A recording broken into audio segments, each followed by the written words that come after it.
Join us as we welcome Hannah Wilson to episode 2, Codes of Wisdom.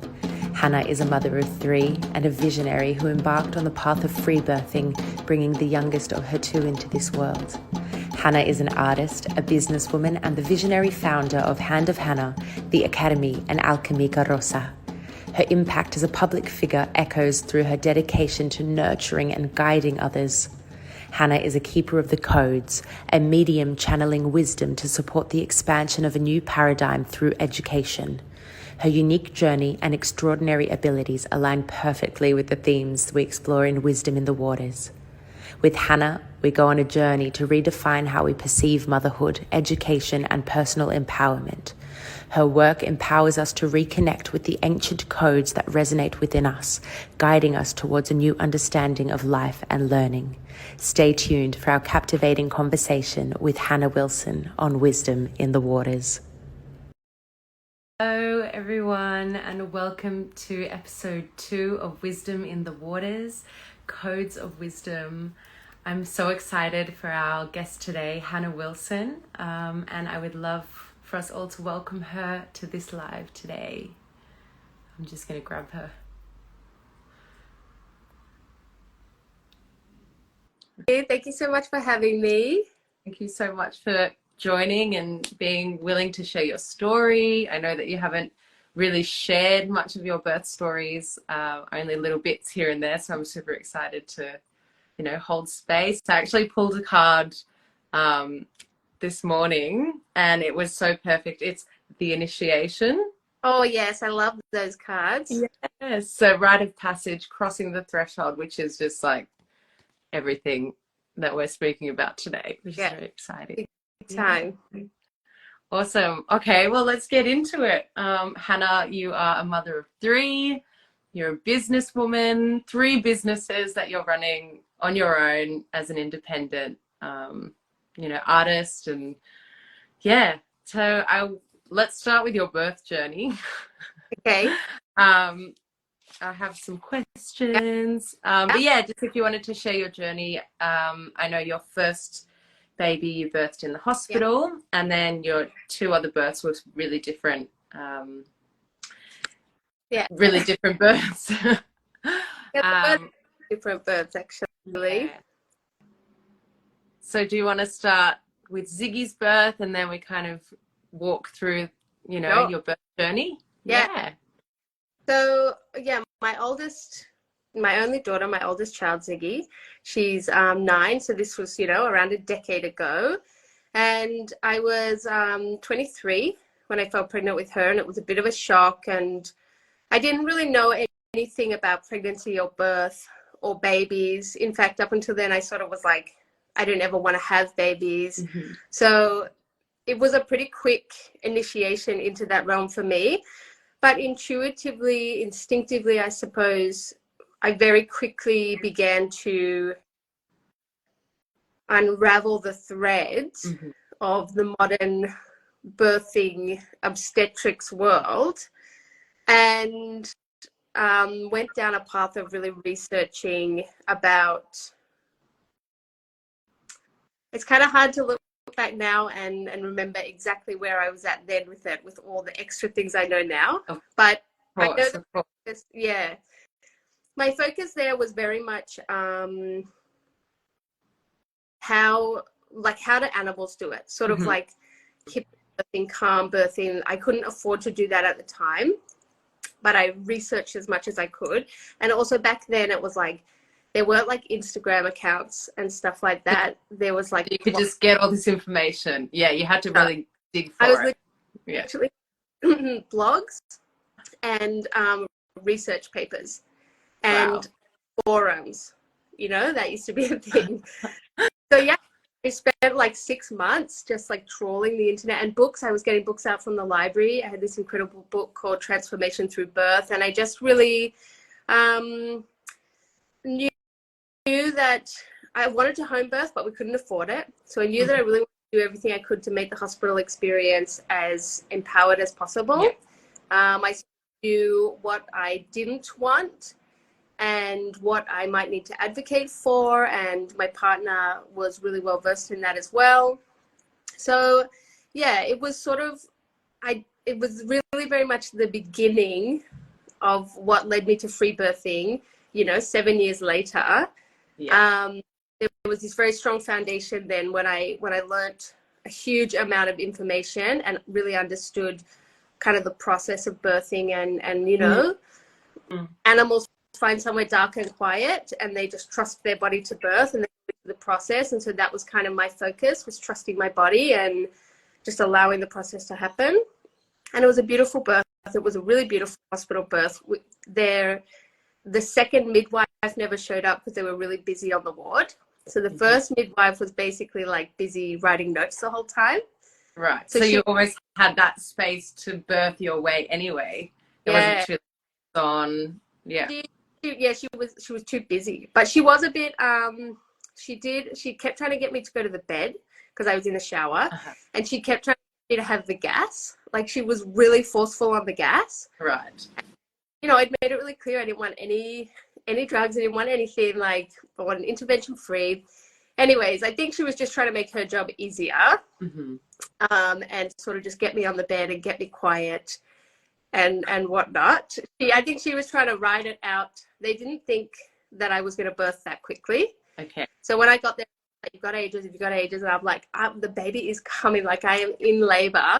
And none of them believed me. They're like, oh, sweetie, it's your first time. Like, you've got ages. And so I think she wanted to finish her shift and not deliver this baby. Right. And Ziggy had other plans. Yeah. And I could feel it. And also my birth was really fast. And like when I was born. So I had a feeling as well that there was a good chance that might be the case. So anyways, I just sort of labored in the shower and she did keep interjecting a few times and she was saying, if we have to do an episiotomy or if we have to do this. And I was like, nope, we're not going to be doing any of that. But I was like, in the midst of contractions and labor. And so there was a bit of having to advocate for myself, but it was okay because I was really prepared for that. I really, I knew I knew what the hospital system was like because I'd done my research and I knew what I wanted and I was prepared to advocate. And also my partner, Siggy's dad, my partner at the time, he advocated for me too, which was great. And so she sort of, just was busy in the corner taking notes, keeping track of things, doing her thing. And then, Ziggy was born. And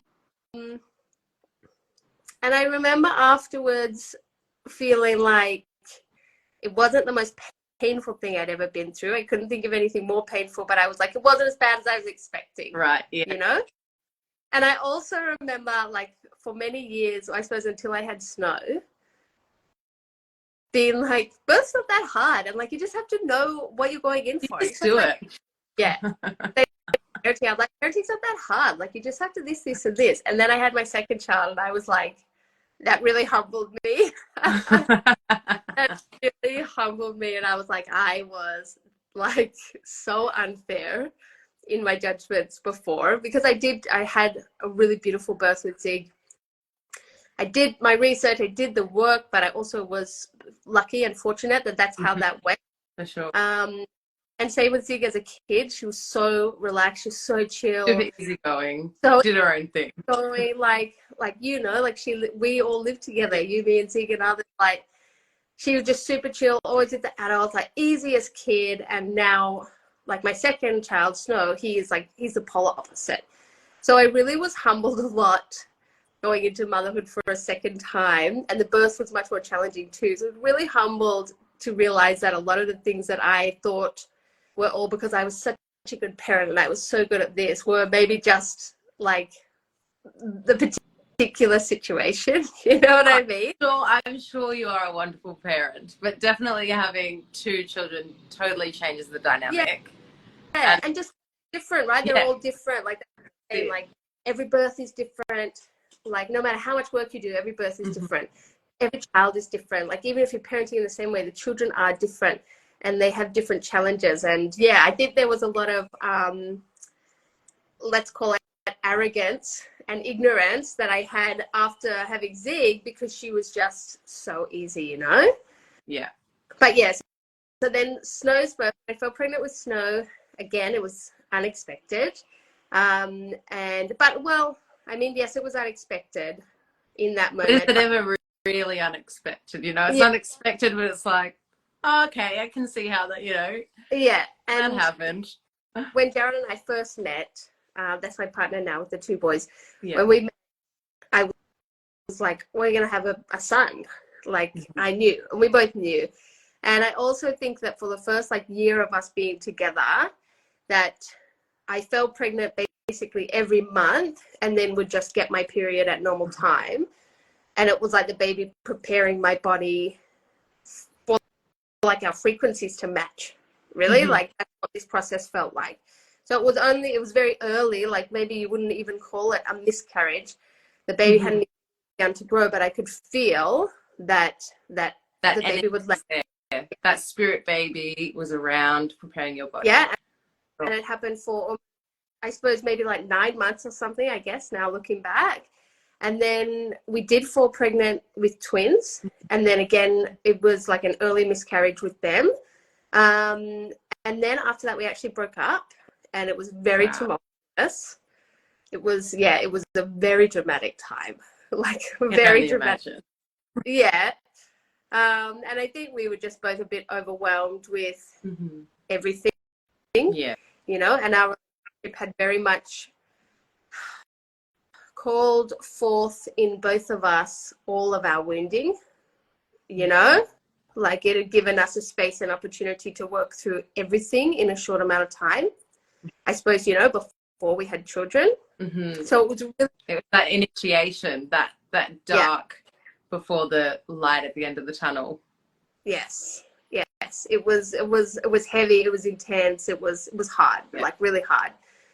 So anyway, we broke up, and then I went to visit him once on his birthday, even while we were broken up, but I was like literally like led there, like drawn there. And the whole time in my head, I'm like, oh my God, I shouldn't be doing this. I don't know about this, but was like magnetized on the 2-hour trip There was to go and just. There's another plan. There's another divine plan. The snow. There was a snow just leading the way. And yeah, then didn't really see each other after that again, like spoke a little bit, but still things were very tense.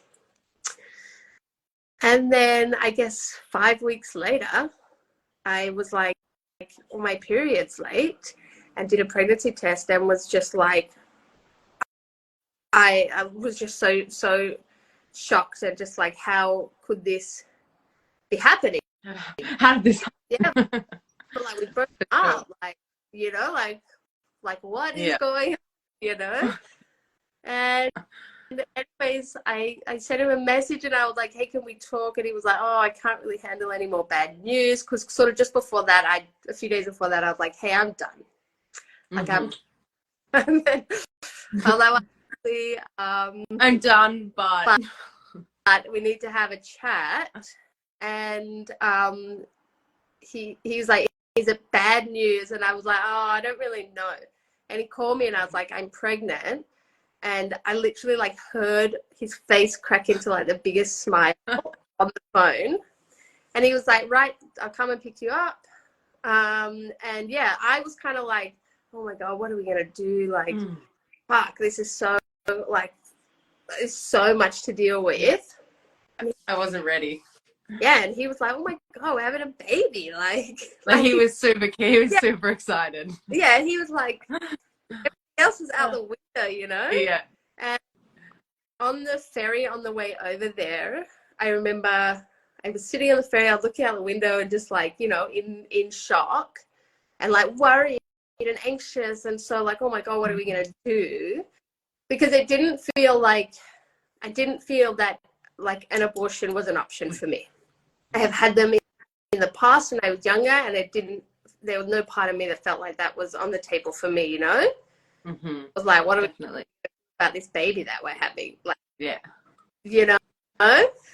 Anyways, I was like looking out the window on the ferry, and these dolphins suddenly like popped up, and I just had this full like moment of, I don't know, just this like truth like settled upon me of like the divine orchestrated this baby.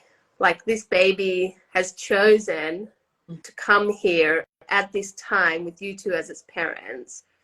And I remember remembered back to, you know, when we conceived, the way that I was like so like literally like divinely forced there the whole time in my head, being like, oh, I shouldn't be going, I didn't know about this.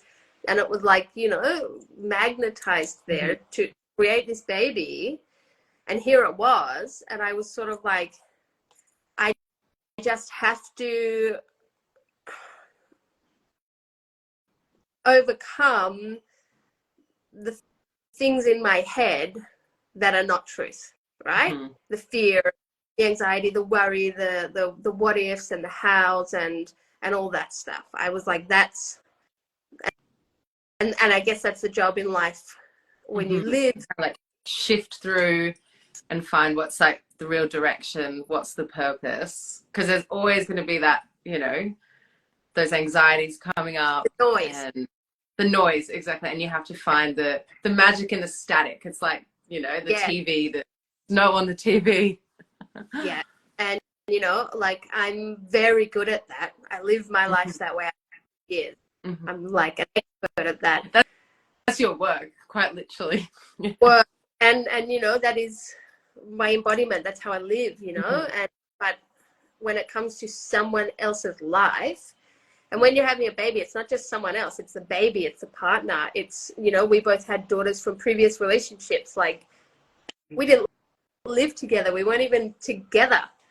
We'd been up for a couple of months, you know. There was a lot that was like, there was a lot to it. But yeah, it just sort of, I felt it like a weighted blanket come down on me of like, just don't question the divine, you know. And if it looks like it doesn't make sense and it's not a good idea, and how we make it work, like just humble yourself. Like don't question God, you know what I mean? Actually, yeah. And so I was like, okay, and I get off the ferry and he's just like, we're having a baby. You know. And I was like, oh, I don't know, like still sort of, you know, didn't want to give in, very Hannah. And then, yeah, I don't know, we had the baby. We were like, whoa, slow down, because it's birth story. Just skip the good stuff. Yeah, we got back together, committed to it. You know, we talked about it a lot. We committed to it. Yeah. We both oriented to, you know, obviously there's a bigger picture here. We decided, because we lived in, you know, opposite ends of the city. I lived in the east, he lived in the north. Neither of us lived anywhere big enough really for a whole family. We were going to have to move in together. And so we were like, we were both sort of getting over Sydney, and we were like, why don't we just move away?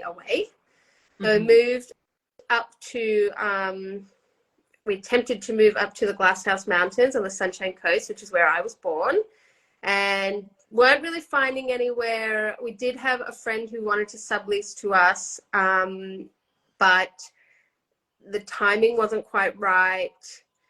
Anyways, we end up going back. Jared gets the divine inspiration to just book us back down in Byron and in Suffolk Park, and we go down, and like 2 days later the borders shut because it was COVID.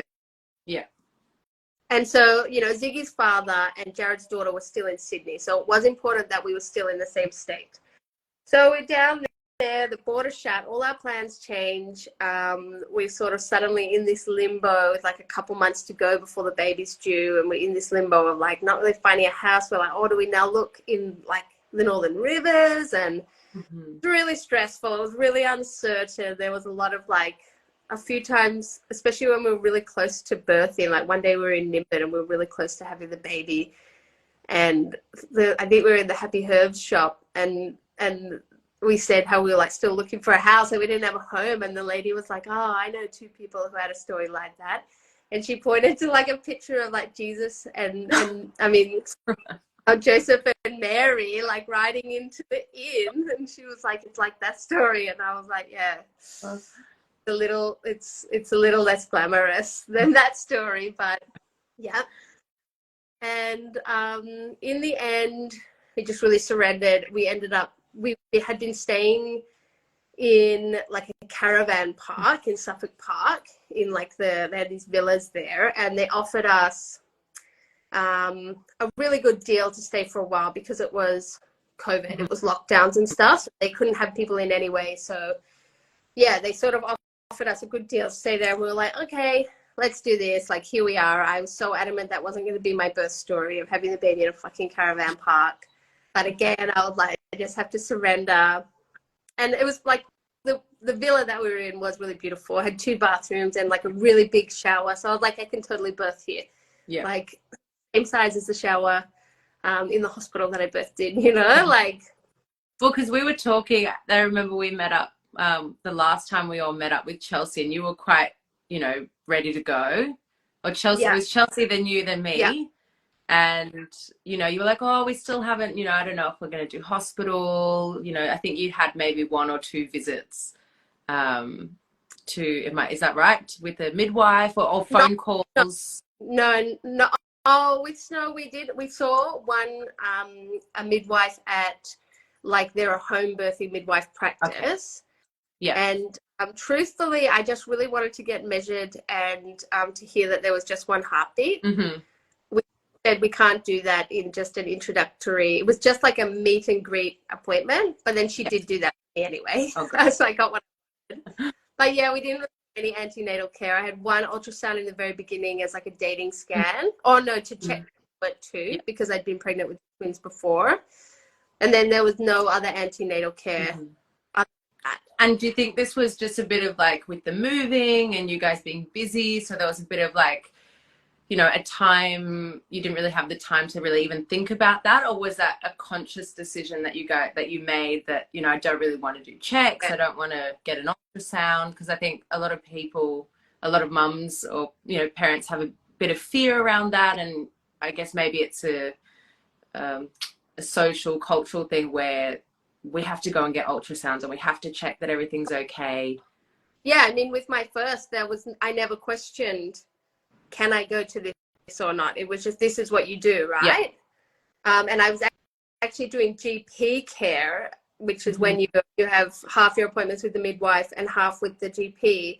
And he was like really, he's a funny GP. He was really like lax about everything. So I sort of was only having half the appointments. Mm-hmm. So yeah, even in my first pregnancy, I kind of only did half the antenatal care I was meant to, but still had all the ultrasounds, still did all the stuff. Never even questioned it. And then I suppose by the time I got pregnant with Snow, I sort of understood that there is an option for a wild pregnancy. That's even a concept. And like, actually, you don't just have to do all the stuff. You can choose, you know? Yeah. And yeah, wild pregnancy felt really natural. There was no question for me. I was like, and honestly felt like, why would I go to these appointments? That's how I was like, I guess it just really felt like I'm fine. I know I'm fine. I know the baby's fine. If I feel there's anything wrong, I will go. But it just felt like, why would I go to any of these appointments? But then especially because we knew we were moving, there was no point, you know, signing up with the hospital or with a midwives group or whatever when we were moving. You know where you were going to be. Yeah, exactly. So in the beginning, we were still like, when we settle, I honestly thought we would pack our bags, pack the car, get up to Queensland within a week and find a house within a week or 2. Like, that's what I thought was going to happen. I was set that would be the truth. So I was like, when we settle, we'll just work it out. Maybe do a home birth with a home birth midwife, you know, we'll just see what options are available, where we actually end up and whatnot. And then as we got closer to that and we clearly weren't settling, I was like, settled in with what had been coming up, which was a call to free birth. And I sort of, you know, opened an inquiry with myself and felt into,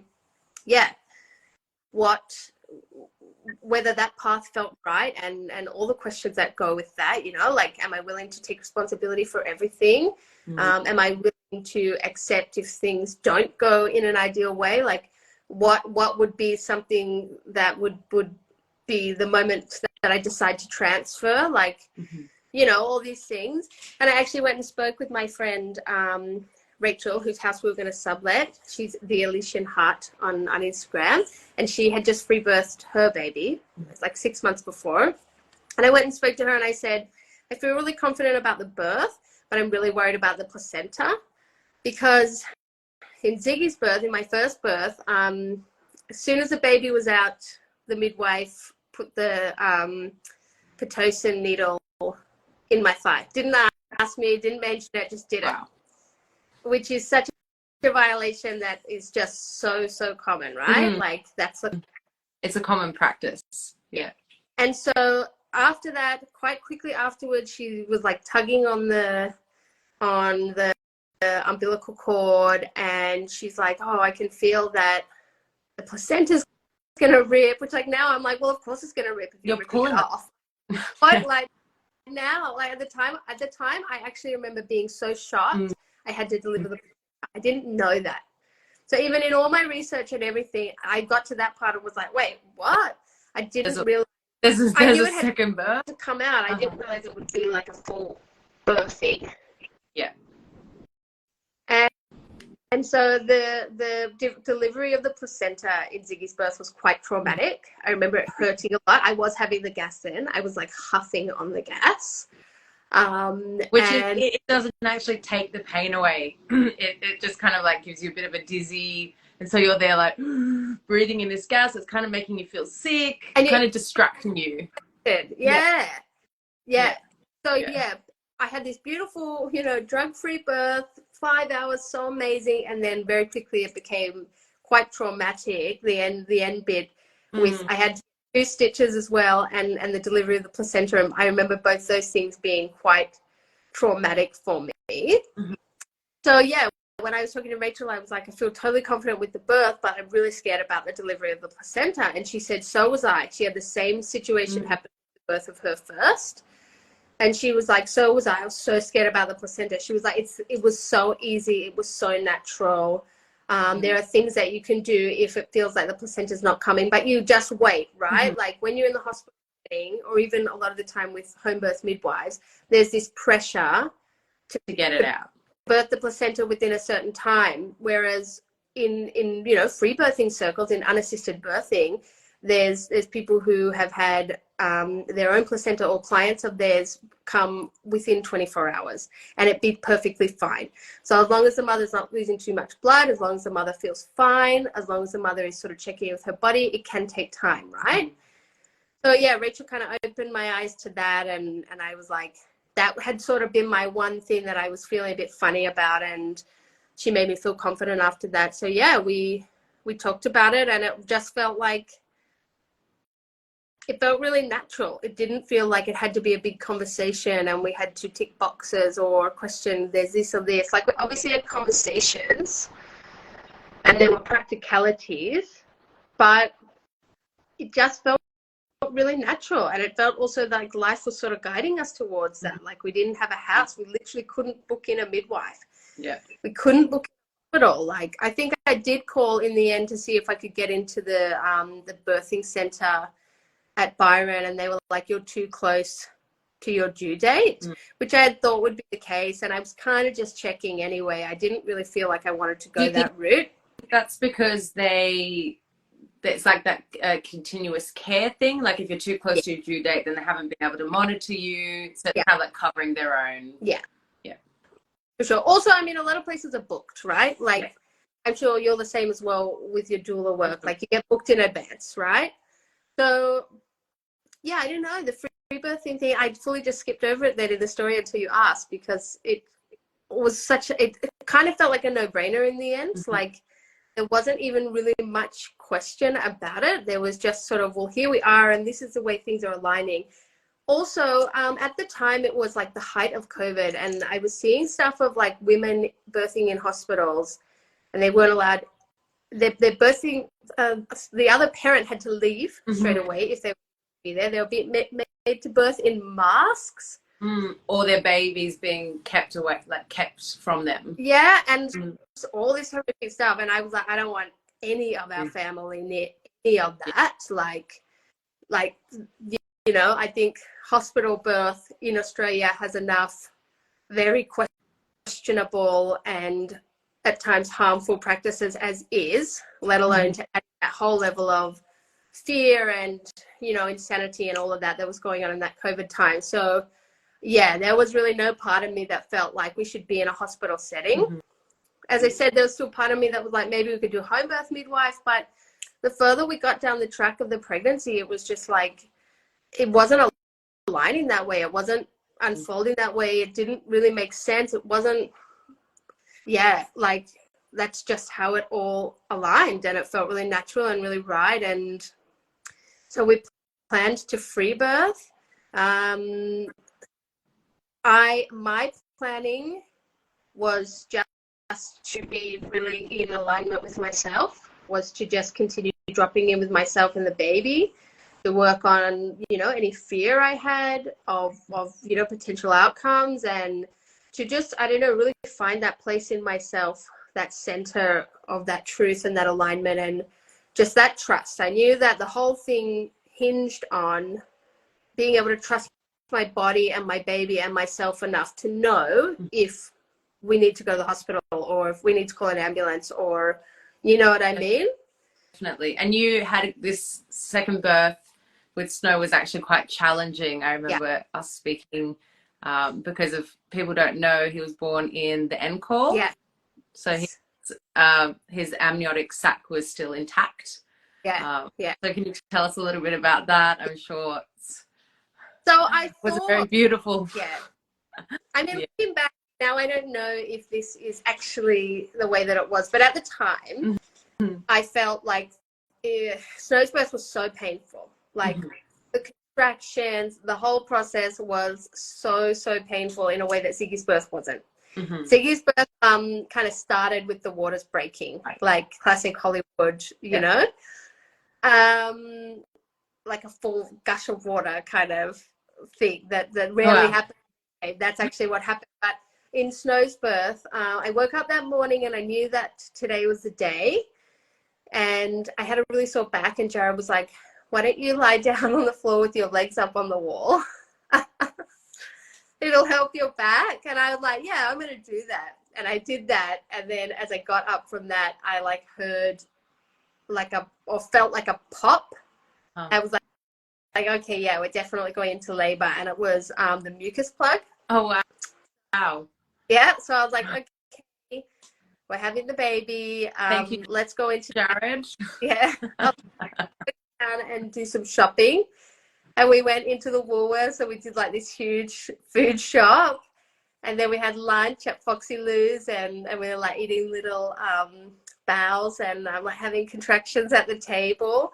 Which is beautiful, because that's something that we tell, new mums, if they're on their first journeys, that pre-labor stage is really don't do anything, don't go to the hospital yet, because they're just going to send you home. You're probably not dilated.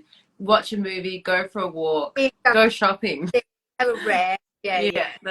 And then Jared drove us down to Watergoes. So fucking bumpy. And I was like, mate, this is, which he did on purpose. Okay. And that's how my mother went into labor with me. She drove up and down the goat track to amazing kickstart me. Anyway, so by the time we get home, it's about 5 o'clock in the afternoon, and I'm really in pain at these contractions. And I was so shocked at how much they hurt. I was like, I don't remember hurting like this. Rachel and I was like, I don't even know how to breathe through the contractions. I don't even know any breathing techniques, because literally with Zig, I didn't even really need any. It just was so natural and quick and easeful. And all of a sudden I got into Snow's birth, and it hurt so much. And I was so unprepared for the way it was going to hurt. I'd done so much to prepare myself on that. I trust my body and all this stuff. And now your body's trust me. The intensity of the pain was trust. And it rattled me. It rattled me straight away. Yeah. Which is, the worst thing for birthing, right? So, yeah. I thought it hurt so much because he was in the sack, but now I look back, I'm I can sort of see it might have just been the stress, and it was very much the medicine of Snow's birth. It was very challenging. It was, after that I started having these contractions, not much space in between them, very intense. I was in the shower for a while, and I kept feeling like I'm transitioning, I had that feeling of no, I want to stop, I want to go back, that classic transitioning feeling. And I was the baby's gonna crown soon. I kept saying, a couple more pushes and the baby's going to crown. And then it was still a couple hours later. And like, I felt like I was still in transitioning. And I think now, even though I think back, I sort of feel like I did get stuck in transition for a few hours, which was fucking terrifying, because transition is the hardest part of the birth, right? Because suddenly it's like all your walls come down and you suddenly get very vulnerable and shaky, and you're crossing the threshold, right? Yeah. I think I was stuck there for a few hours. I couldn't cross the threshold. And so at one point, Jared started to get a little bit worried, and he was like, you know, do you want to speed it up or slow it down, or like, what do we do? Because he'd read the book. He'd read Home Birth in Terms, which is like the Free Birth Bible by Heather Baker. He'd read the whole book. So he had all the remedies for everything. He knew what we do for this and that. Anyway, I just said he had to leave. I would like, I need you guys to just leave me alone for a bit. And there was a little cup of like THC oil that he'd been rubbing on my back because the pain was so bad. And I just downed that. And then I got him to bring me like half a glass of red wine, and I had that. And I was like, I'm going to have a rest. And I laid down and couldn't rest. As soon as I laid down, the contractions got way more intense. And I was like on my knees on the side of the bed. And I was like, Jesus, or Mother Mary, Mary Magdalene, like, you have to take over now. And I'm not like, you know, I definitely connect with those energies and archetypes, but I'm not like a religious person who prays, you know, they're not like the people that I pray to, but it was just in this moment, like, that's who you through me called to embody. And I was like you have to take over. Like I can't keep going. Like I don't have any more. Like you have to come and, I don't know, like walk me across the threshold essentially. And literally after that, I went completely liminal, like eyes in the back of my head, sort of on the edge of the bed, like really out of it. But not because of like the wine or the oil, like because I had fully surrendered. Transition, which is what, you know, it looks like, you know, it looks very removed, like the spirit has really gone. You're going to get your baby, you're right at on the precipice, you know, you're on the edge. And also, up until this point, I was in the bathroom with the lights on. Zig and Jared were both there. Jared was a bit stressed. I think that was stressing Zig out and stressing me out. And that's not the environment for birthing, right? Like, a lot of people do store when they're in the hospital because it's bright lights, noise, stressful environment. So when I told them to leave and I went into the bedroom, the lights were off. It was dark. It was quiet. It was just me. And I think I actually fully surrendered into it for the first time. And yeah, I had a couple more contractions there like that. And then Jared came back at some point in that process. And then I went into the bathroom and I put my hand down and I felt his head and I was like, he's about to be crowning. And then it was really hard to, once the head started to come out, it was really hard to get like the rest of the body out. And Jared was like, I can see something on the baby's head. It was like a light. And I was like, oh my God, what is it? Like, is it maybe like, you know, a cervical lip or is something happening? It was like, you just got to keep pushing, which now I look back and I'm like, oh my God, I really wish I hadn't listened to him coaching me to push. Right, But at the time I did. And in that final push, literally everything went white. Like I like broke, like all the pieces of me scattered to the birthing realm, and like I completely broke. The pain was unlike anything I'd ever felt. And then he was like, the baby's still in the sack. and amazing. Yeah.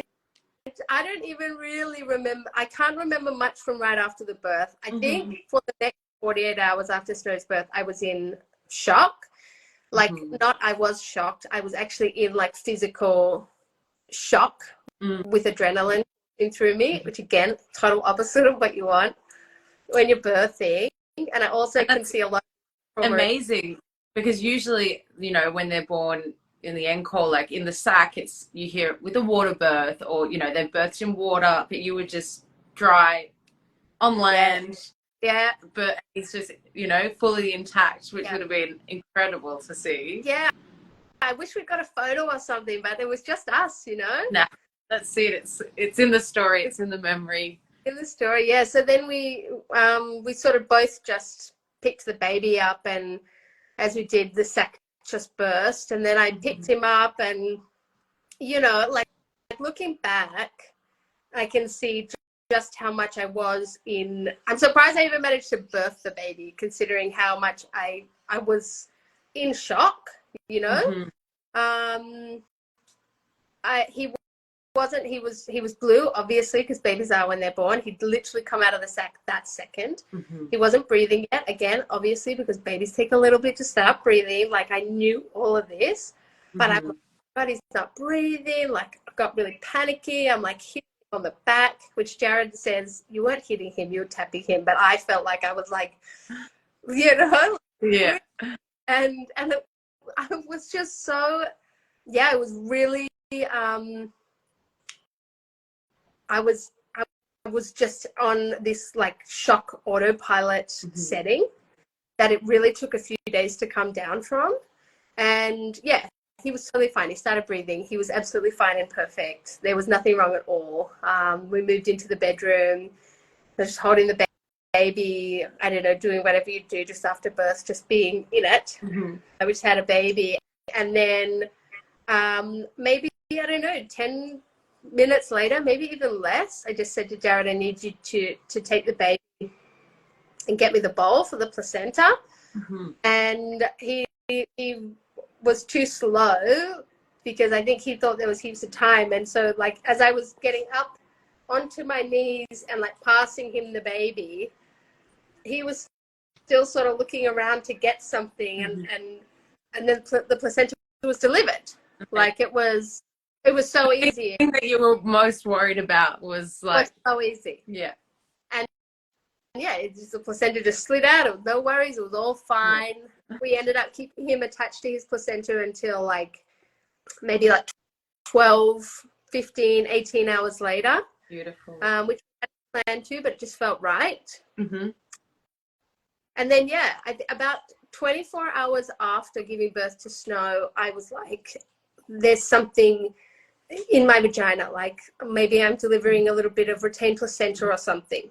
And it actually ended up that I had a prolapse, which I did see a midwife, and she said it can often heal in that beginning time. Like, a lot of the time, your vulva does just look like that after birth, so soon after birth. But before I actually received that confirmation, I, again, had this full shock response, like full adrenaline, like super panicky. And yeah, that was sort of the beginning. Like 48 hours of Snow's life was very much that stress. And to the point that after that, every night when it would hit about 5 o'clock, which is when the labor really started, I would get quite like panicky, like fearful. And when he was about 4 days old, at about 4:45 every afternoon, he would start screaming, and he would scream at an hour. And I would just hold him, and sometimes I would just cry with him, and we were just both like so overwhelmed. Shock. Yeah. After this birthing experience, that, like, truthfully, there is really nothing in the experience that caused it. Nothing went wrong. It's a beautiful birth. It's a free birth that people who are aiming to free birth would hope for, right? Like, like on paper, it was all. It was on call. Like, it's so rare. It's, you know, they say the marker of kings. They say Jesus was born in the call. Like, it's all the stuff about the birth is exactly what people would hope for, but yet within me, and definitely within Snow, there was something that felt very traumatic. And yeah, I don't know, like, I just didn't even really have words for it. It's taken a long time for me to piece it all together. And it wasn't really until River's birth that I really did, that I felt like I actually came back from the birthing realm. Like, I'd been there the whole time in between. And coming back from River's birth, I started to piece it all together and understand and work out what had really happened to me in Snow's birth and sort of land with it all. So yeah, it was Snow's birth was, there's a lot of medicine in there that is definitely still being unpacked. Yeah. Yeah. I think Riv's birth obviously was very different again from the first two. You say it was quite a healing birth, so I imagine, you know, maybe not so long, not as intense. No. Imagine the third baby definitely a lot quicker. Yeah. Which was also a free birth. Is that Yeah. right? Like, was that same thing? I've done it now. Totally different. So then a few months later, we end up in Mullumbimby, subleasing a house for a while. We're still looking for a house to settle in. We're subleasing a house. We move into this place, and 2 weeks later, everywhere floods. Like, we wake up to water in the house, and water like shoulder high in the street. Cars underwater, water in everybody else's house. And literally like a day or two before that, I had just not found out. I never did a pregnancy test, but I had just accepted that I was, after not really knowing it for a while, but being like, maybe my period will come. Maybe it's just, I'd only maybe had one period before that. I was only 5 months postpartum. So yeah, not even having a period is expected. Yeah. So my periods are just uneven because I'm just still postpartum and still getting my back. And then I finally was like, okay. I said to Jared, like, yeah, I'm definitely pregnant. Probably about like 2 months. I think I was about 8 weeks at that point. And then, yeah, like literally 1 or 2 days later, woke up in the floods, and we really didn't talk about it for a few weeks. It really was like the idea of having another baby so soon, and we still didn't have a house, and we still didn't know where we were going to live, and like it was just so much to land. We didn't even, and then the floods on top of that, obviously the entire region experiencing the worst floods Australia's ever seen. Like, it was a lot. We really, like, yeah, it was just so much to land with. And then eventually we didn't want to tell anyone, because we were like, I guess we were not in a position to handle anybody else's projections, of which we knew there would be a lot, and we received a lot of, with Snow's birth and the pregnancy and our choices. And we just were not in a position to receive that.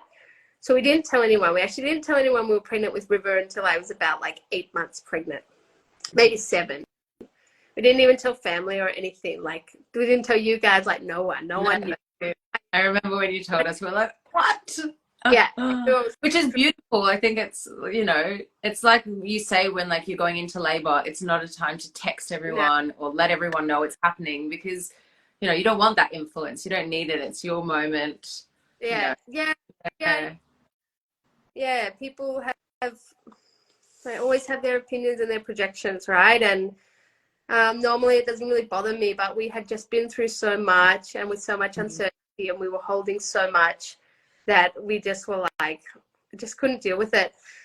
So yeah, we actually kept that one fully a secret. And when I was about 6 months pregnant, we did find a house. We moved back to Sydney, found a house, settled. And when we found a house, I suddenly realized I had not really been thinking about the birth, because I was so fucking scared. Like, deathly afraid of birthing again after the experience. And yeah, in the beginning, my friends, I told one friend who lived in Byron just before we left, because I gave her all these like herbs and like mushrooms and stuff that I couldn't use anymore, because I was like, I'm pregnant. And when I told her, she was like, and the girl that she lives with who just had a baby, they were like, are you going to free birth again? I was like, well, I guess it makes sense too, right? Like, you know. And really after that, I didn't really think about it again. I was just focused on getting a house, whatever. And then once I actually we got the house, we landed, things settled. I could actually drop in with, you know, what the options are and stuff. I realized I was so scared of birthing. I was so scared of the damage to my body in terms of the prolapse and what that might do, which I did end up in the end getting the all clear that like women birth with prolapses all the time. It's rarely an issue. It's so not a thing. But in my mind, it was a huge thing, right? Yeah. So yeah, in the end, I think I was about 7.5 months pregnant, and I actually booked into the local hospital here, which was quite hilarious. Like the first phone call to the lady, and she's like, "You're how many weeks?" I had to like sort of tell the story over and over again. I was like, to be honest, I free birthed my last baby, like, really well pregnancy, but I was like, I just don't feel 100%. And I didn't feel confident in my body. And I think, you know, if you're going to free birth, I think that you have to be, well, like for me, what it hinges on is being able to be in tune with your body and listen to the body's messages, right? And if you're feeling uneasy or something's wrong, then yeah, there's a call to reach out. Did you feel supported? I obviously in that call, hearing that, you know, there's lots of questions. They were probably like, what are you talking about? Did you feel held in that moment, or you're a bit like, oh, I've kind of reached out and I'm like feeling a bit judged even without them wanting to? She was a bit, first I left a voicemail, and then she called me back and left a voicemail, and she was a bit funny in her voicemail. But then when I spoke to her on the phone, I think when you say I free birthed my last baby and I'm 7.5 months pregnant and I haven't had any antenatal care, but now I want to book in, people are like, what kind of nutcase is this? But then when they all spoke to me and saw that, you know, I'm level-headed, I'm rational, I'm not dogmatic, I'm not an extremist. I had my reasons for free birthing that I back and I could explain and made sense to everyone. And yeah, in the end, mostly a very positive experience. A couple, like when they asked me to go and get an ultrasound, which I didn't really want to, but I did oblige, just because they said it would make things much easier for them. And I did feel like, well, I am a little bit worried something's not right. The ultrasound will just help me put my mind at ease. And when we got the ultrasound, the lady was like super gnarly. Like she was not nice. She was like, kept saying how hard it was making her job. And I was like, they send women for late ultrasounds all the time as like a way to prove that the baby's too big and they need to send them in for a C-section. Like they send women for late ultrasounds all the time, you know? You can even pay to have one every month until the birth, you know, so. Whatever you want, they can do it. But she was saying all this stuff. She was saying all this stuff that totally contradicted herself, but she was just being difficult. And she was just, she was a bit, she didn't like that we had free birth and that I hadn't had any antenatal care, and I could feel that in her, which made me a bit like, oh my God, what's it going to be like going to the hospital? I was quite nervous, but they actually, the head of midwifery took my case on. Oh, wow. And she would see me every time, and she was so amazing.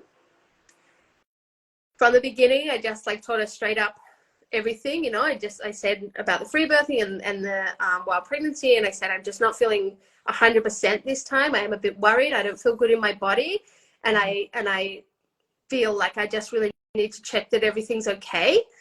And she said, are you going to actually birth in the hospital, or are you just here to check? And I said, well, yeah, I think at the moment I feel like I'll birth in the hospital. And I was like, the only way I won't is if it happens really fast, which I had a feeling it might. But I mean, I was planning to do it with the hospital. And that was quite an experience, going back into the hospital system, which I'm really grateful for, because I learned so much. A really great relationship with this midwife. She was very honest with me. I know a lot about how the hospital system works, right? Probably a lot more than most women who birth in the hospital. And because I knew that, I was able to ask her questions in specific ways that she was able to say, this is what I can tell you. This is the answer I can give you. And then this is the other side. You know, because I had such a deep understanding of, like, not just birth and the physiological process, which again, I think a lot of women who birth in the hospital don't learn about the physiological process because it's not, the hospital system doesn't even seem to know about the physiological process anymore. It's not on their radar. It's not important. Because I had that knowledge and I had deep knowledge of what the hospital system was like, and it was my third baby, I had a really great relationship with her and had a really great insight into sort of the back end of, you know, midwifery and obstetrics. She really let me see a lot of stuff that she probably shouldn't have. And it was, I just really took on a wealth of information that I'm really grateful for, because I think now I have a very well-rounded resource to offer any birthing, like people who want the knowledge regardless of where they birth, right? Yeah. Which I haven't done anything with yet work-wise, but I feel in the next year I will. But anyways, in the end, I ended up going over, and they were a bit pressury.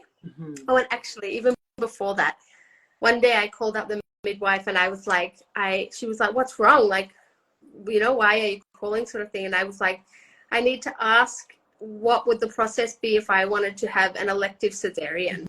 And she was like, what? She was like, curveball, like, everybody in the hospital was calling us the free birthers. Like, we were like infamous on the ward. And she was not expecting that. And she said, she said, come and have a chat to me. So I came in and spoke to her, and she said, I can book you in with the head obstetrician, who's actually very women-centered, women-focused, which I did. And I was so scared about the prolapse. I was so scared of laboring and then being in a hospital setting and them going, you know, failure to progress, or you know, the baby's getting distressed or whatever, and sending me in for a cesarean. And then I've also pushed and done this extra damage to my pelvic floor and the prolapse. Like, that was what I was really scared of. Yeah. And then having two things to heal from, which I think, truthfully, when I look back now, it was just, you know, you get fear in the end of your pregnancy, right? Everyone does. Yeah. And it always gets directed towards somewhere. And you find something to focus it on. Hold on. Yeah. And that's what it was for me. So anyways, I had the conversation because I was like, what's healing like? What am I going to heal better from? Like, what are my options? And they were in such shock, but they were really great. They gave me all the information, and the obstetrician said, I don't think you actually want to do that. She said, I think this is your fear. She said, what's, and then the midwife spoke to me afterwards, and she said, what's really the fear? Like, what's actually really there?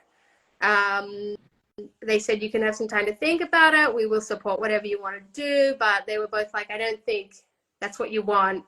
And they did say healing from the prolapse, healing from a vaginal delivery, even if it affects the prolapse, is going to be better than healing from the cesarean, you know? Because as you know, that's major surgery that you heal from, right? Yeah. So, yeah. I threw another little bomb into them there, and they were really great. They dealt with me really, really well. They was really supportive. In the end, I went over 40 weeks, and they were like, we need to talk about induction. And I'm not going to be induction, the induction conversation. And I was like, I understand. Like, I think part of why it worked so well is that I was very respectful that they're just doing their job. Yeah. They have insurance. They work within the system. And even though I don't agree with the way the system works, if I'm going to go there and ask for their, you know, use their resources and ask for that, then I also have respect. Yeah. Yeah. So it was, so, you know, I had the knowledge, I was empowered with the knowledge, but I also wasn't there to fight. And I wasn't there to do anything. And I wasn't there to change anybody's way of thinking. And I was very respectful about, you know, I understand that for you guys, we need to have the conversation about it. I'm more than happy to come in and have it. I'm happy to hear about it from your point of view. I get that, you know, it is a liability for them, right? I get it. They don't trust birth in the way that you do in a free birth setting because they're liable. right? Whereas in a free birth setting, you're liable. It's your responsibility. It's your baby and it's your body and it's your responsibility. Whereas when you're talking in a hospital setting or in a home birth midwife setting, they're liable. They have a responsibility, right? So I get it. Like, I don't agree with the way it runs, but I also see the bigger picture and I understand. So we had this conversation about induction. They're like, you have to speak to this. Maybe actually the other woman I spoke to wasn't head of obstetrics. She was just an obstetrician. But then they did send in head of obstetrics to me at this point.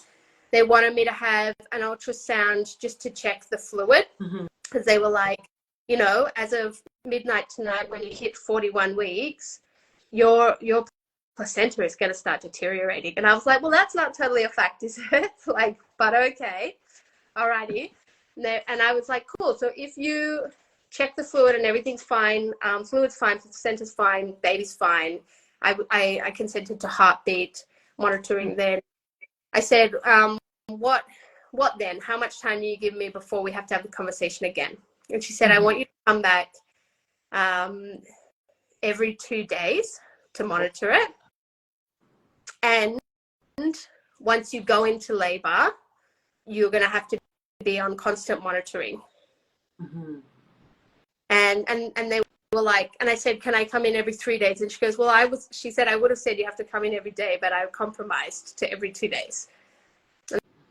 And so I said, and also, you know, she said to me, how long will you go before induction? And I said, well, I forever. Like, there will not be a point that I'm like, oh, it's gone too late. I was like, I trust my body to birth. I trust my baby to come when my baby is ready. And, you know, she said 43 weeks. And I said, yeah, 44. Like, yeah. In the free birthing world, it is, yeah, well, I'm not going to say common. I don't know the statistic, but I know that there are lots of women who go to 44 weeks. And it's totally normal. That's not overdue. That's just the baby's timing, you know? To like, think as well that a baby is at full gestation from about 37 weeks to 42 plus 43 weeks. So in any of that, you know, in any of those weeks, that baby is ready to come. But if your body isn't ready, then, you know, forcing that. It's the baby's body signals to your body that it's time. So when the baby's lungs reach, I think they're not 100% certain. When the baby's lungs reach, well, I mean, they're not 100% certain exactly what kickstarts labor, but this is one of the things they think. When the baby's lungs reach maturity where they can begin to breathe outside of the womb, there's a chemical that is then released that the mother's body picks up on, and that's what kickstarts labor. So if you're inducing, if you're doing any of this early, the baby's not ready, you know? But anyway, so we had that conversation. I also did have a bit of a yucky experience then in that time with one of the midwives who we sort of both felt like she wanted to be the one that convinced us to like induce, or I don't know, there was a bit of a yucky vibe. And when I told the head midwife afterwards, she was like, she said, it wasn't this woman. And I was like, she knew. That was a thing. Wasn't the first. She asked, she kept talking about doing a stretch and sweep, and she did the classic, you know, trying to tell me it's a non-invasive like practice, and I would just kickstart labor and this and that. I was like, I know what a stretch and sweep is, thank you very much. Like, and it's, you know, they call it a natural induction, right? Like, it's still an induction. For sure. They're literally, for those who don't know, they're separating the amniotic sac from your cervix, so that like they're not just checking. That's it. Yeah. So yeah, I was like, I definitely like do not want to stretch and sweep. Like, I will not consent to induction of any form. Like, I'm a hard no on that.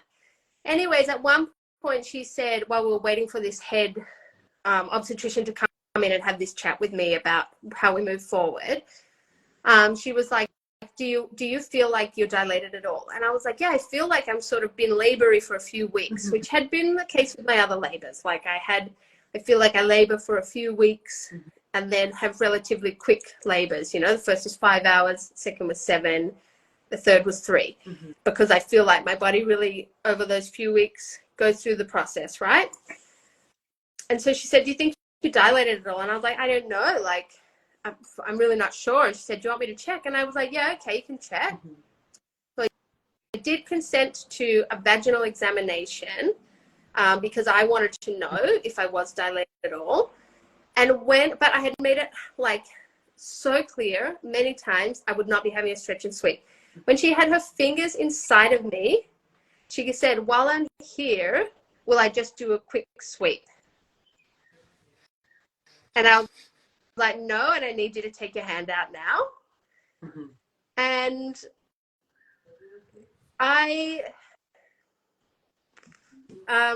that's a really harmful practice. Like, let's put that there. Mm-hmm. If I feel particularly harmed by it, I was able to handle that. But really, imagine many like who probably wouldn't be able to say anything in that moment, or you're so vulnerable. Someone's hand is inside of you, and they're, and also, trusting them. You had experience. So this is what I was going to say. Like, I could handle it, but it got me thinking and really fucking rattled me, thinking about how this is just so commonplace within the system. That is obstetric violence. Imagine if you were a survivor of, any kind of sexual violence or abuse.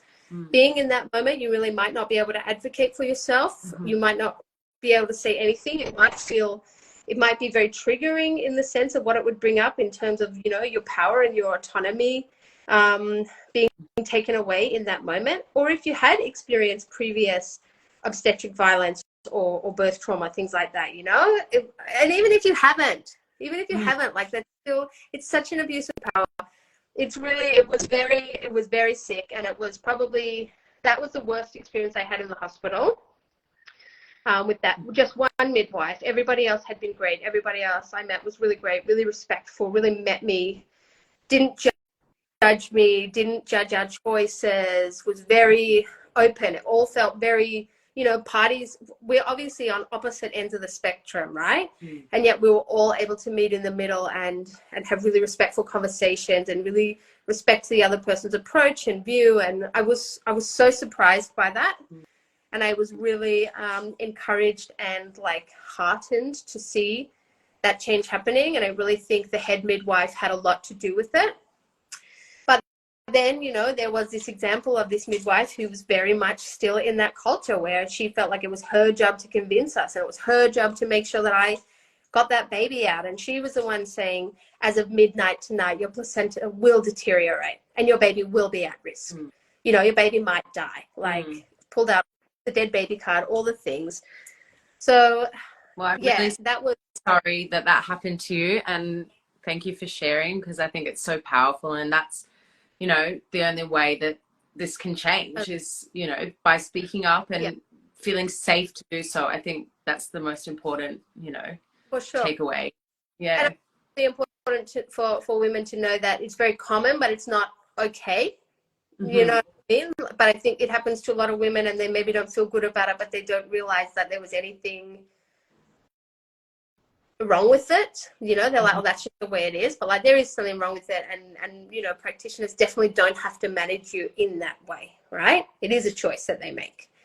So my time in the hospital system there really highlighted that for me, that like change is happening. It really is. But if you enter into the hospital system, you really have to be prepared for what you will be met with. And I don't think that's fear-mongering. I think that's just being prepared, just being aware.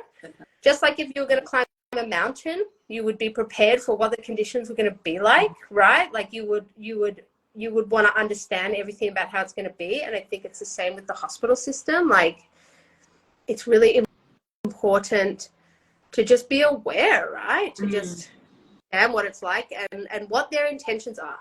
Because their intention is not physiological birth, which is what it is in a free birth or an assisted birth setting. It's to prioritize physiological birth, which is the process, for anyone who doesn't know, of the body, like it's 11:11, the body going through the process of birthing and then everything afterwards in the exact way that it's meant to, right? So hands off. Yes, and even like, when they were putting the pressure on me, I was quite nervous about, if I birthed in the hospital, having the monitor on. Because once they monitor you continuously, that's often when you end up having a cesarean, because the baby's heart rate does go up and down because it is distressing. the baby, like the baby's being born. It's huge. It's a huge thing. Its head is literally in your, you know, going through the birthing canal. So every contraction, it's the baby's oxygen. There's less oxygen during each contraction as the baby's descending through the birth canal. So that's, yeah. So they do, it comes with it. Yeah. Yeah. And often that distress and seeing that monitor, the baby's heart rate changing on the monitor, is then what they use for grounds for a cesarean. So I was quite nervous about being on the constant monitor. So I was sort of putting myself under pressure to go into labor by that time. And I was thinking about, you know, natural inductions, and someone sent me some acupressure points and things like that. And I was walking heaps. And then I was just like, oh my God, that's so against my whole ethos around birthing. Even though it's a natural induction, it's still forcing the baby out, right? I was like, that's not physiological birth. So I just fully surrendered. I completely surrendered. It was like the night of, I can't remember, I think it must have been 42 weeks. It was the night of 42 weeks, and I was like, I haven't gone into labor yet. Like, that's it. I'm going to be on the monitoring. That's how it is. I just have to accept this and surrender to it. And then the next day, I woke up feeling quite labory, but I sort of had been for a few weeks. And I spent most of that day in bed, just like so uncomfortable, just like in the height of like pregnancy discomfort and irritability. And then in the afternoon, I think it was about 5 o'clock, I heard a pop again. And I was like, oh my God, I'm going to lie down in bed. And I was like, I'm going to stand up from bed and have like a gush of water come out. Like it sounded like it was the sac popping. But nothing came out. I stood up and no waters came, and I was like, oh, okay. And then I went to the bathroom, and the mucus plug had come out. And so I was like, okay, like could be tonight. But also, you know, doing the very diplomatic thing that you do when you're in birth, and you're like, could be any time though, could take a while, like we'll just see. And so I messaged my stepmom, who was going to come up and look after Snow. And Jared started cooking a roast dinner. Beautiful. I love it. In his element, holding space, ready. Yeah, and he was with Snow. He was feeding Snow like 1p at a time on the high chair to keep him busy. And I was just in the bathroom. And my stepmom eventually got there, maybe at like after a couple of hours, maybe it was like 7 o'clock. And she came in, and I was like, can you just take Snow for a walk? And then I was like, actually, Jared, get them to come back. I want to get in the car and go to the hospital now.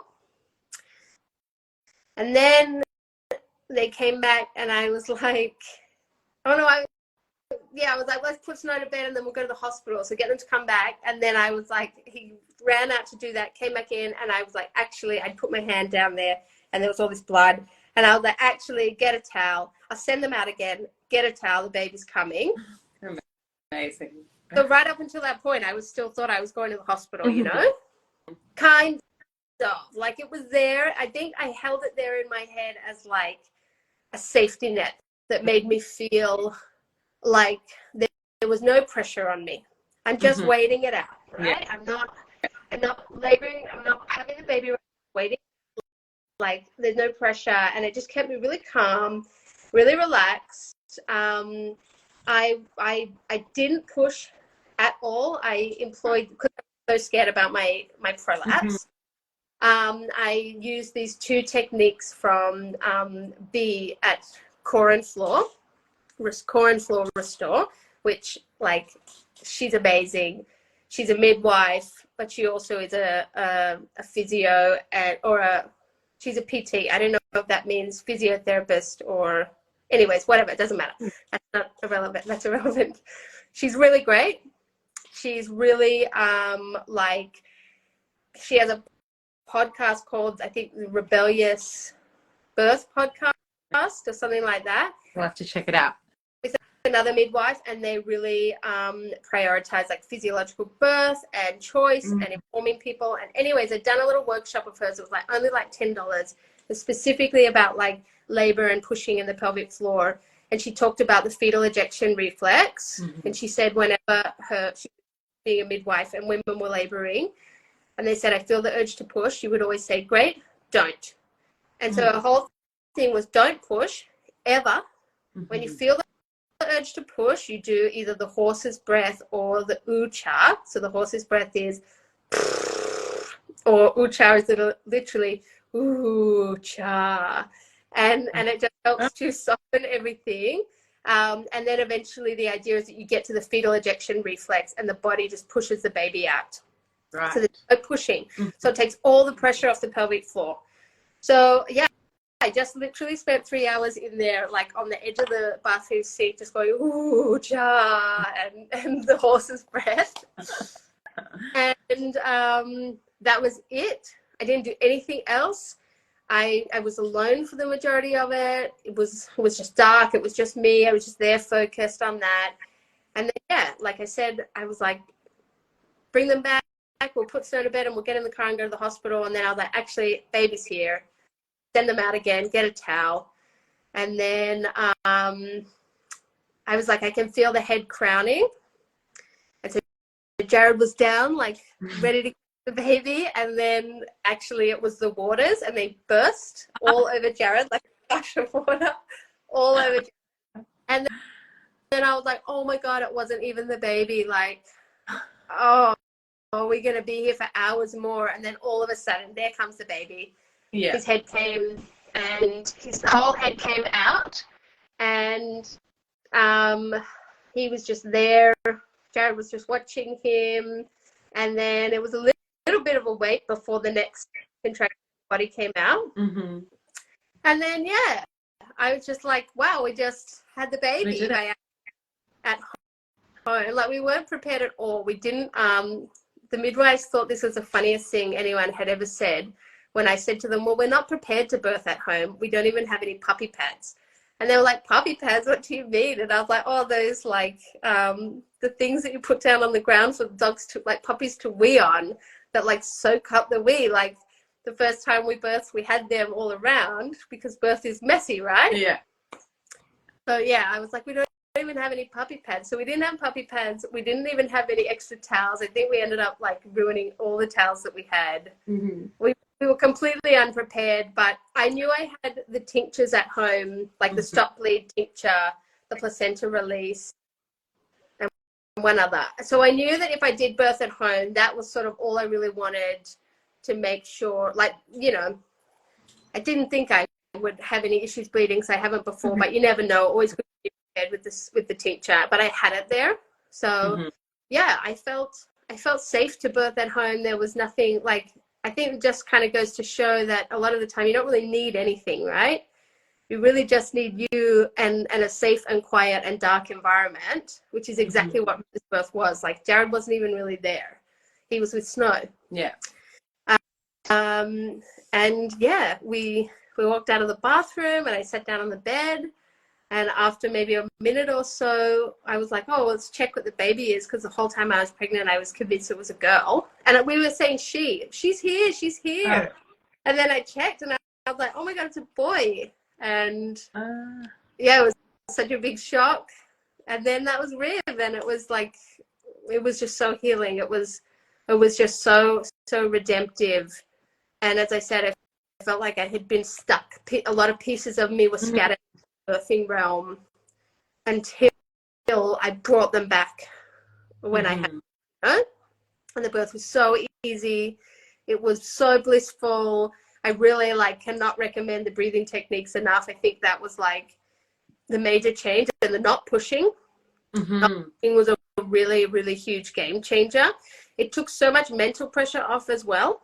For sure. Like I didn't have to think. You have to think about it. I don't have to push. Because the pushing's hard, right?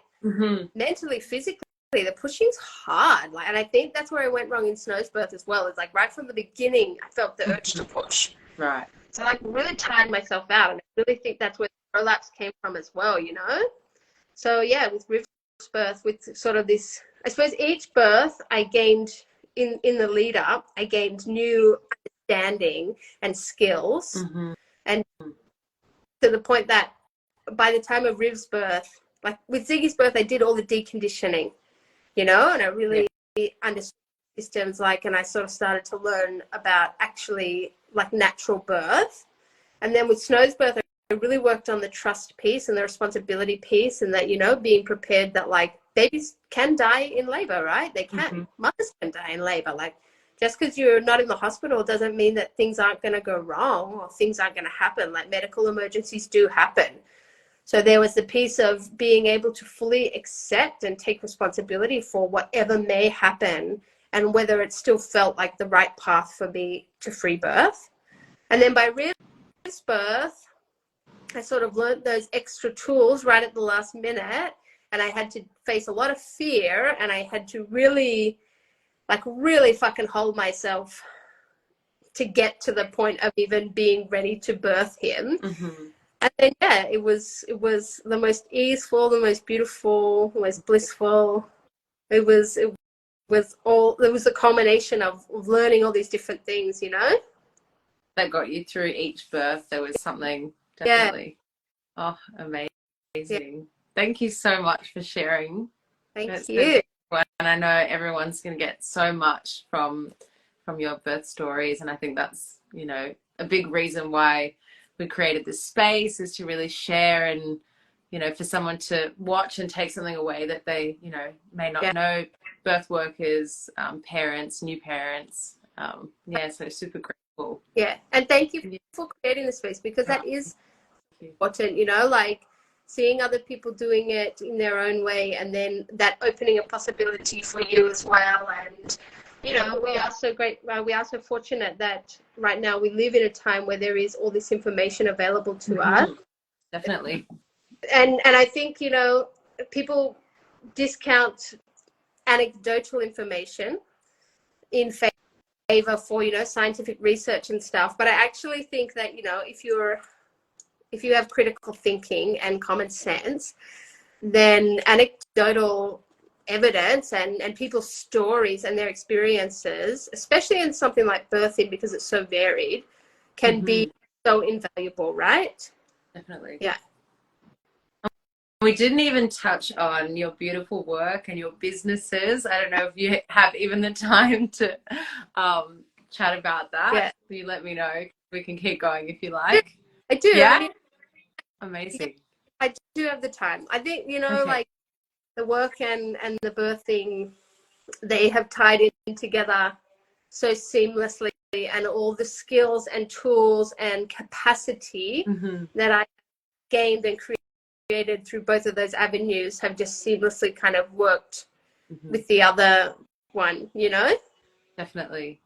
Do you want to tell us a little bit about Hand of Hannah and the Academy and Alkemika Rosa, which is new to me, which is amazing. I'm so excited to hear all about it. And I see you also have your beautiful artwork hanging there. I see a little bit in the corner.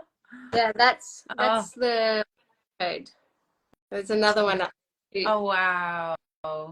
Yeah. So proud.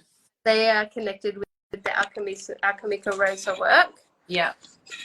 So Hannah, you're also, as well as an incredible mother and free birth woman, you're a channeling medium, and you use your wisdom, which is led through your channeling and your connection to source, for significant transformation and helping other people in their lives and connecting. And how can you explain to us a little bit how this work is kind of like transmuted, and, you know, maybe what led you to this work? And I know you've traveled around the world and gone to some amazing places, energy sources on earth.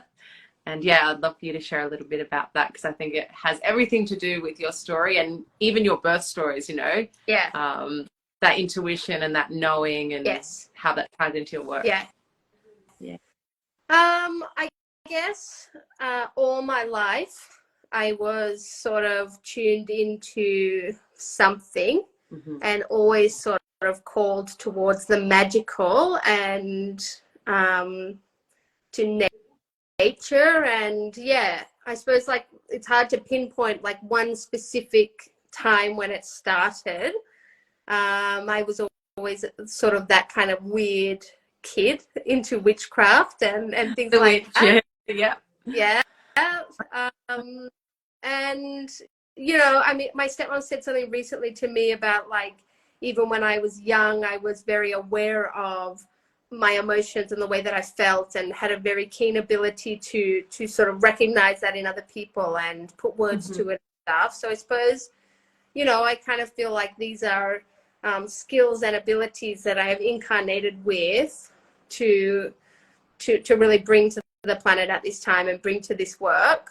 And yeah, I suppose around the time in the few years before my daughter was born, I really sort of began a journey of seeing through the illusion of, you know, the dominant culture and paradigm, and, you know, deconditioning and unraveling. And I suppose then it was sort of more a path of like typical ascension starseed stuff. That was how that began for me. And over the years, I have maybe brought a lot of that back to a more grounded place. But yeah, then when I had Ziggy, I started doing henna, and I was henna by Hannah, and I sort of started that business. I left my daughter's father when Ziggy was 1, and I sort of started doing that as a business. And I was, you know, a single mom, and started running this business on the side. And I would have these sessions with people, and it would end up being like kind of like a therapy session. Like they would come and get henna, and we would talk about all these things going on in their life. And I don't know, like all this like wisdom would just come through me, and I would be like, where is that coming from, you know? But I was, I guess, like sort of just channeling for people, and really tuning in with things for them. And when I left my daughter's father, I really went through a huge awakening of really deepening into my intuition, like really consciously prioritizing listening. I actually left him because I received an intuitive message that, you know, we weren't meant to stay together, and that the three of us had other things to do on this planet, and we had to separate in order for that to be achieved. So yeah, that was sort of a really big initiation for me into like actually listening to my intuition and prioritizing that, even if it doesn't make sense or if it was scary. And then henna by Hannah sort of quite quickly turned into Hand of Hannah, and I started wanting to tattoo these designs. And then I started receiving codes, these timeline codes, and I didn't really know what they were in the beginning. And then I started to get the information about it, and that they were, you know, these multi-dimensional information transmitters, and a way to sort of anchor and activate all these aspects of yourself in this incarnation. And then the information came in to start a group called Keepers of the Codes, and gather all the code keepers who have been keeping these codes safe, this wisdom, like wisdom keepers, over, you know, many thousand millions of years. And that, you know, a lot of people were incarnated now specifically to bring this information and these codes and this wisdom back to the planet, as we're going through this huge evolution as a planet and as humanity. And then yeah, it just all snowballed from there. Hand of Hannah just continued to develop, and I've been running the business intuitively like that since then. You know, a program comes in or guidance comes in, run this, do this, and I do, and it's just been doing that for the last like 6 years.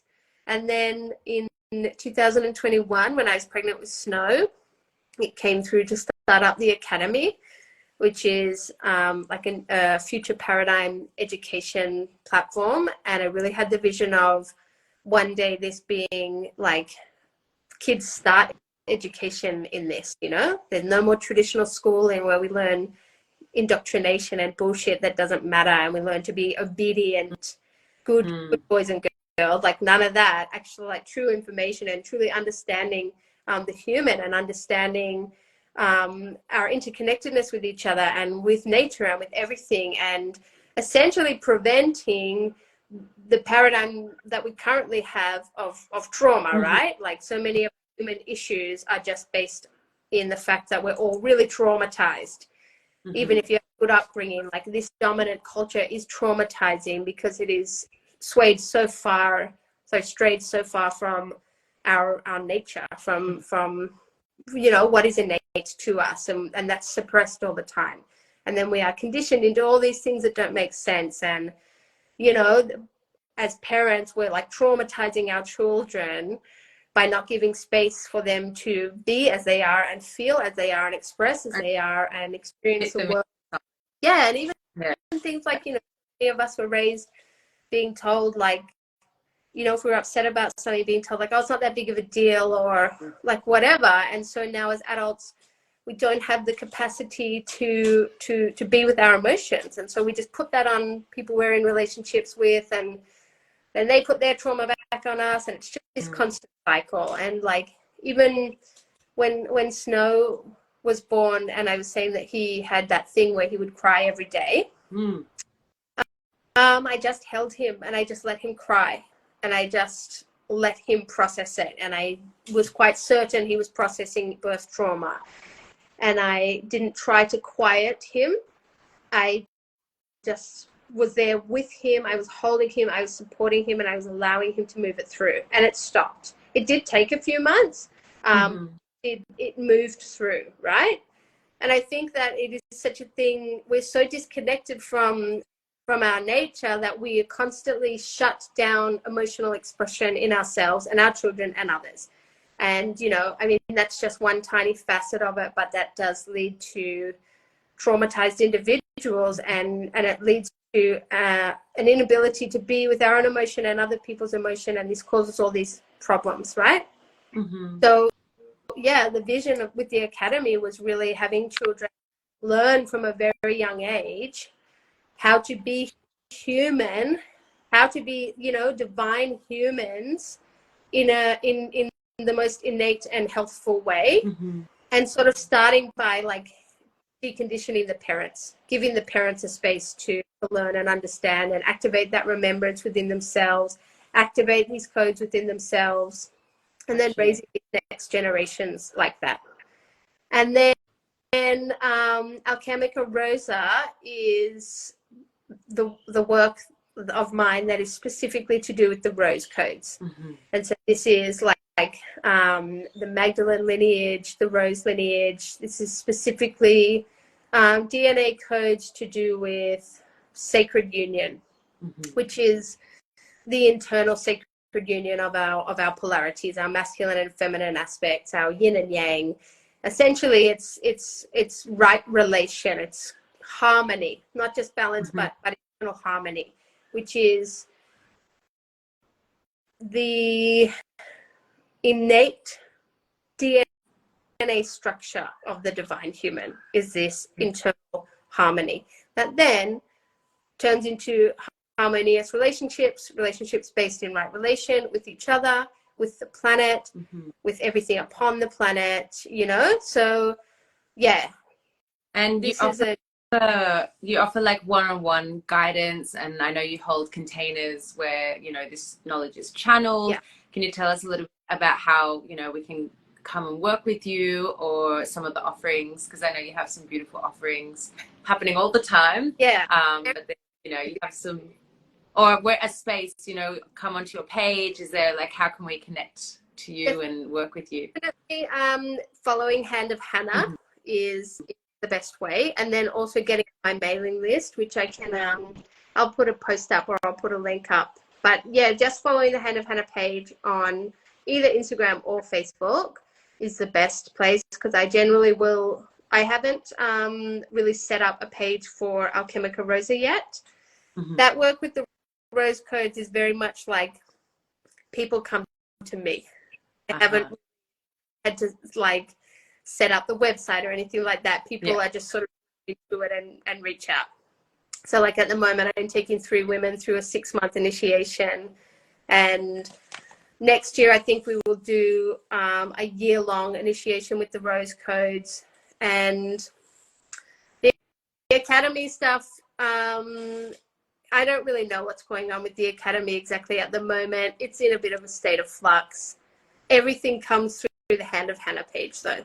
Mm-hmm. So it's there, and then any updates on the other two go through there. The academy is either going through a big expansion or a pause. Mm-hmm.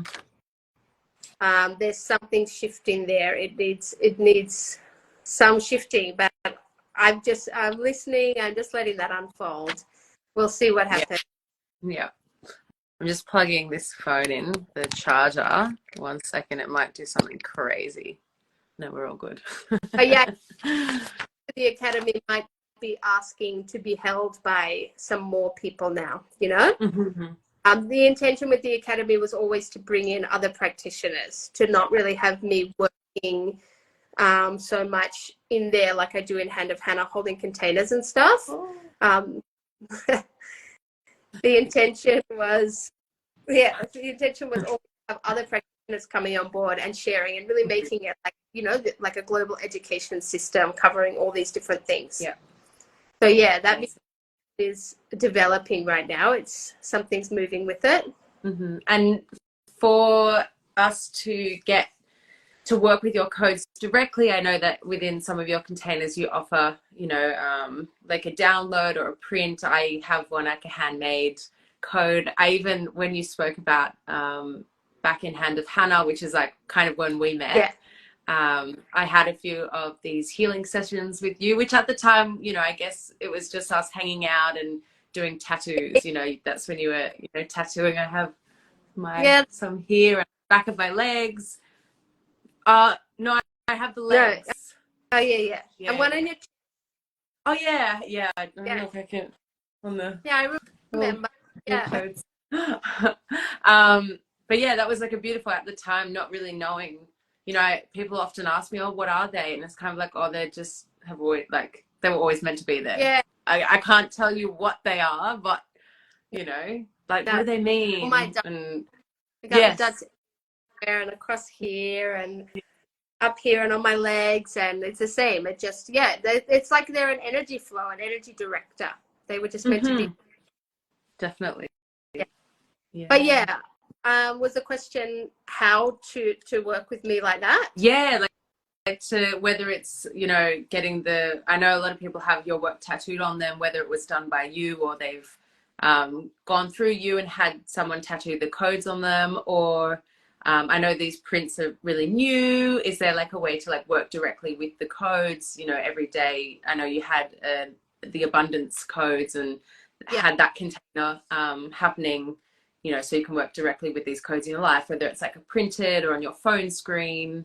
So I in the beginning the focus was really on the physical drawn version, which kind of developed over time to really just becoming a transmitting of the codes through, I don't know, just energy, just transmitting them, right? In a space with me. So I sort of moved from that one-to-one work into a lot of group work. I often will hold group containers. I have a few running at the moment. I will have a few running next year. So there's always sort of opportunities to work with me like that. And I really think that group space is a really great way to actually get a direct download of it, even though it's not specifically for you. But at the same time, I do still do the visual representation of the codes. At the moment, I actually have a really big sale on, and I've just found 50 old as in like from 2016 all the way up until recently, original drawings, hand-drawn codes that were from all different things, but were just never sold, were never actually like the specific keepers. And I just put them all up starting at like 20 Australian dollars, mostly 50 Australian. And then I also have these prints these canvases like that I've created. I just created a series for, they're like home harmonizers, and each one has a specific intention and room that it's meant to be for. So like there's one for the lounge room, and the intentions are like just harmonizing all the different energies in like a family room or a common space, you know? And then there's one for the entryway of your house, and it's like protection and alignment and harmony. There's one for the bedroom, one for the office, one for the altar. Wow. Yeah, I really love these. And I really can't wait to see them in people's houses. It's been quite an edge for me to actually have this physically printed version of my work. And I just sat down last night to like finalize all the details, and then I realized that shipping is going to be insanely expensive. So I'm looking into different options for the shipping. And once I get that out, then they will be available. But I think maybe only like 5 of each to start with. Yeah. And then all come here to be hand signed, hand activated, and blessed by me. So I'm really excited for that. But yeah, I'm in the process of working out the shipping for that. And I also have an album on Facebook that's full of codes that people can claim and work with. And whenever they come through, I add them into there. I'm not really doing custom stuff so much. I think I might open some custom orders as part of this sale that I'm doing for these Soul Star maps. And I'm still tuning in with it all, but I don't really do the custom stuff so much anymore. It's mostly just things come through and then I put it up for sale. But yeah, the visual representations of them are great. It's a really great way to have it in your physical space, on your phone, like you said. You know, I use them around the house and things like that. But I also think that the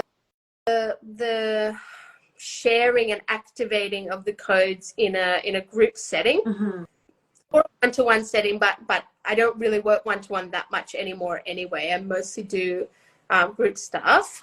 I sort of feel like that's the most powerful way to receive and to when we're in that group space, a lot of really incredible stuff happens, you know? Do you think it's because of, I guess, the connectedness, like everyone has that collective consciousness. So we're all tapping into maybe the one idea or we're all in the one space in this one container. So there's room for more of that information to be downloaded and spread through the individuals rather than that one-on-one. So it's quite hard to hold on to everything that's coming through. You kind of, you know, you're getting downloads, but you're not able to hold on to everything because there's so much, you know, potent information that in a group setting.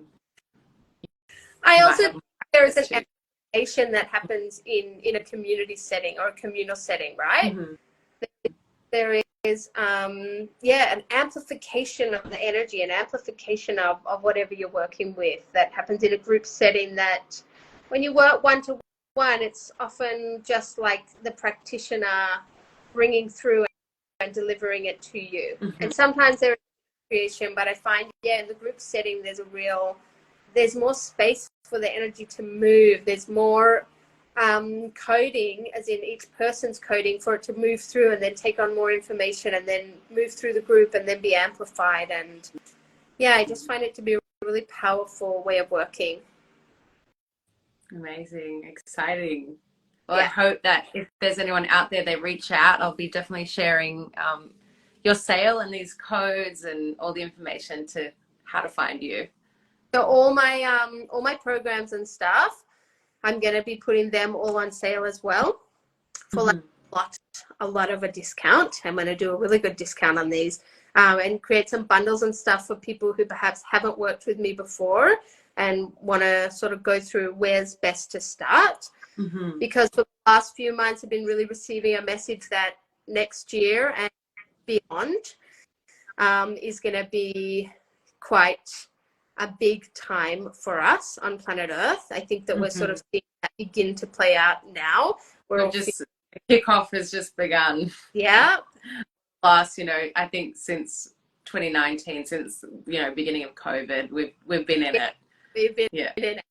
So I in the message that 2024 was going to be similar energetically and somatically to 2020.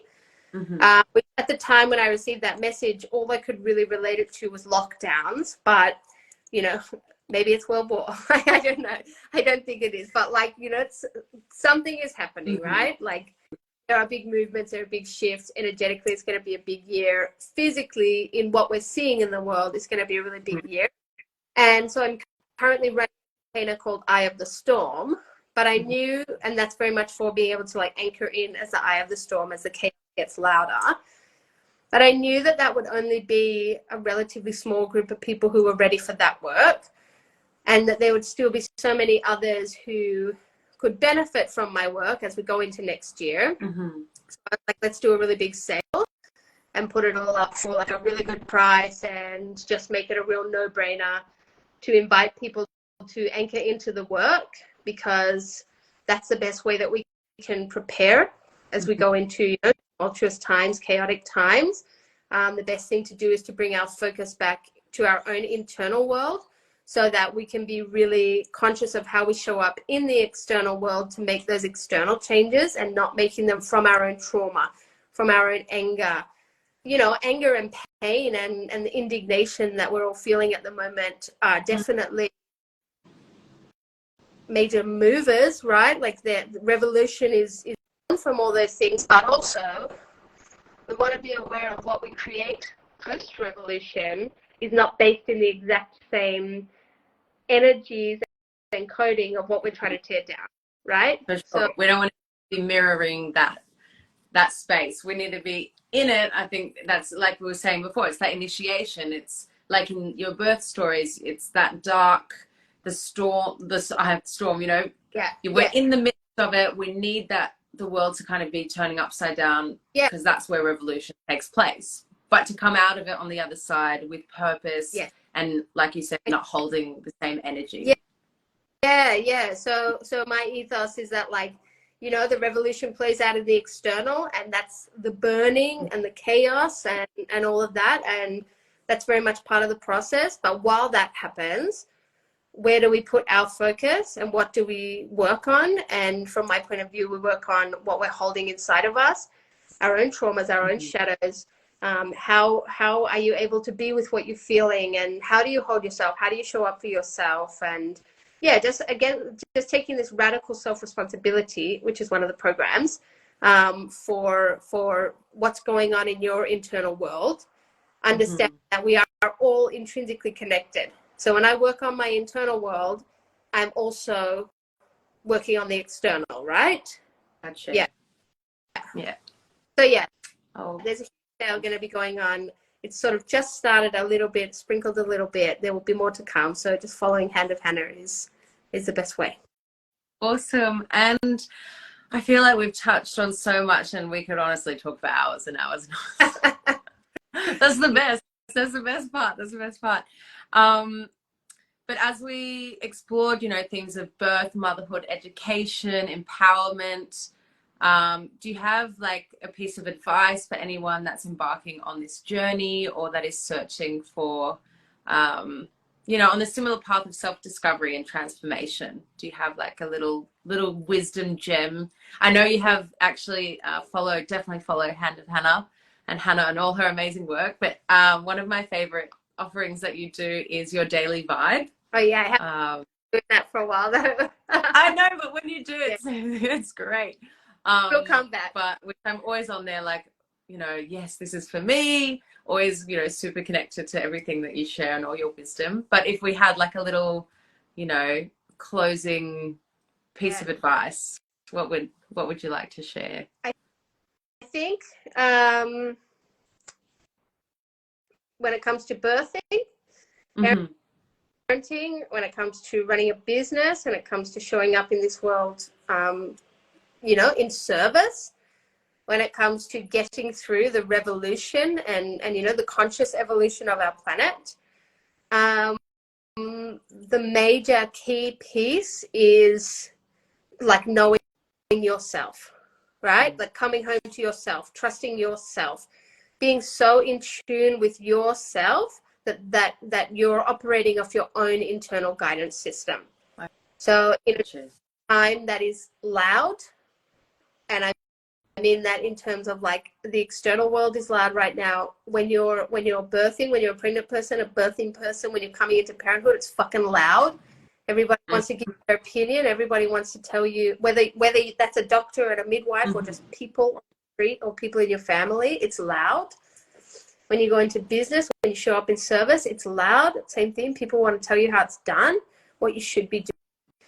The most invaluable thing that you can do is to not just drown it out, like you can listen, but be so in tune with yourself and your own internal guidance system that you always know what truth is, right? Like you're so anchored in this truth that's your compass, that's your guiding force, that's your North Star, that's where you return to time and time again, and you will never be led astray.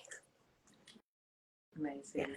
Yes. Thank you. And hey, I will just say on the daily vibe thing. Yes. The daily vibe will be coming back, and also I will be creating a 2024 guide that will have like monthly readings and a code for every month and some resources and stuff. So that's a really affordable way to sort of stay aligned with the energies coming in, and sort of have this constant check-in point. So that's coming too. Amazing. Oh, can't wait. I'll Yeah. make sure to keep everyone updated when we see that Yeah, come up. I love it. I love the daily vibe. Well, I'm really grateful for you being here and sharing your stories and your wisdom with all of us. And I'm sure this won't be the last conversation we have. And for anyone that has missed the live today, the post will be posted up. I'm not sure if Instagram will let me post this full video, but if not, on YouTube, we have the full replay, and all the links to Hannah's page and all her work. So I'm really grateful, and yeah, look forward to seeing you soon. Thank you so much. I really appreciate. I feel so honored to be invited to come on. Thank you, and thanks everybody who's watching. I love chatting. We'll see you soon on All right. Waters. Bye. Bye. Thanks, Hannah.